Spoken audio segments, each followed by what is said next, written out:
وهذه التصريحات يقول كثيرون أنها تأتي رد على دعم المغرب لحركة الماك التي تطالب بانفصال منطقة القبائل، وعبر المغرب عن هذا الموقف بشكل رسمي خلال أعمال الجمعية العامة للأمم المتحدة في دورتها 70 الأخيرة. يصف الأمر بأنه العين بالعين والسن بالسن والبادي أظلم. ربما هكذا يقول المغرب للجزائر من خلال دعمه لحركة الماك. السيد فرحات مهني رئيس ما يسمى بالحكومة القبائلية المؤقتة يقول إن النظام الجزائري يدعو لإقامة الجمهورية الصحراوية التي صنعها بيده بينما يتنكر لشعب القبائل الذي يصل تعداده إلى 10 ملايين نسمة. والمغرب يقول إن القبائل هي الشعب الأصيل الوحيد في إفريقيا الذي لا يزال يعاني من الحرمان من أبسط حقوق. سيد الشرقاوي الروداني، لك الكلمة. أعتقد بأن الأستاذ يعني تكلم بأن القبائل هي حضارة وتاريخ، وفي العلوم السياسية والعلوم العلاقات الدولية هنا يمكن أن نطبق مبدأ تقرير المصير. نحن لسنا يعني مع انفصال القبائل. المغرب دولة وحدوية وتبقى وحدوية ولا تقبل انفصال الدول، لأن لا نريد تجزئة إفريقيا وشمال إفريقيا إلى دويلات وهمية. الجزائر يجب أن تعرف بأن المغرب حريص على أمنها، حريص على استقرارها.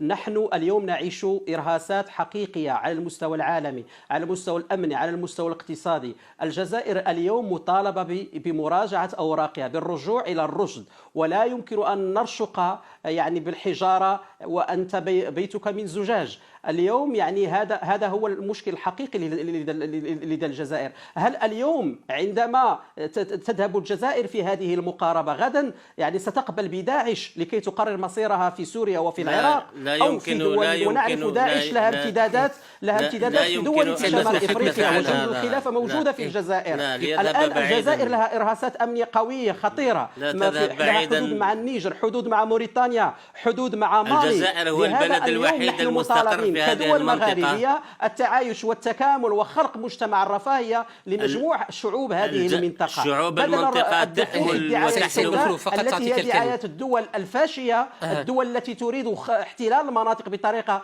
غير مباشرة عن محاولة خلق ما يسمى بمبدأ تقرير المصير. واضح سيد الشرقاوي يقول بما أن الجزائر حريصة على عدم انقسامها لا ترشق الناس بالحجارة وبيتك من زجاج. قلت منذ قليل الأخ حكيم أن العين بالعين. أنا أقول الخير بالخير والبادئ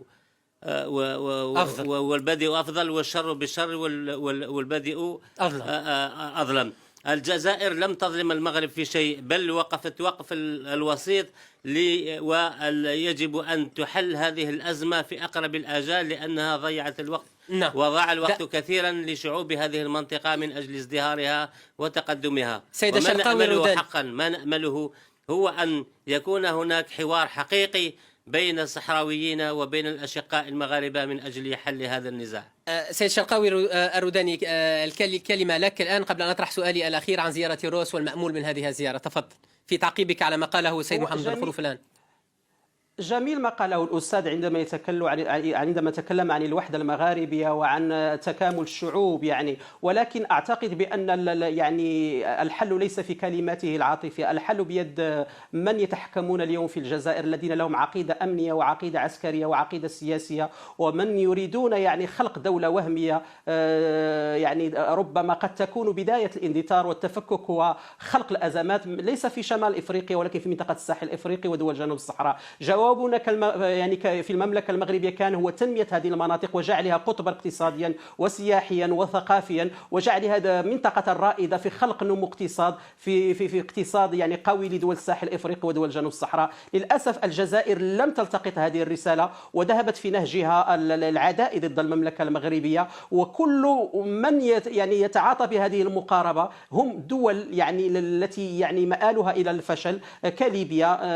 ولهذا أعتقد أعتقد يعني صادقا بأن اليوم على الجزائر أن تتحمل مسؤوليتها الأخلاقية والسياسية والتاريخية. لا تنسوا حرب إيسلي، يعني كيف دفع المغاربة بدمائهم من أجل يعني تحرير الجزائر. هل يؤمن الكثير من روس مع عبد القادر يعني في استقلال الجزائر، ولكن ويجب أن نضع يعني آليات لخلق يعني مجتمع متعايش مستقبلا، وهذا للأسف في أقل من 10 ثواني لأن الوقت دهمنا للأسف من الجزائر.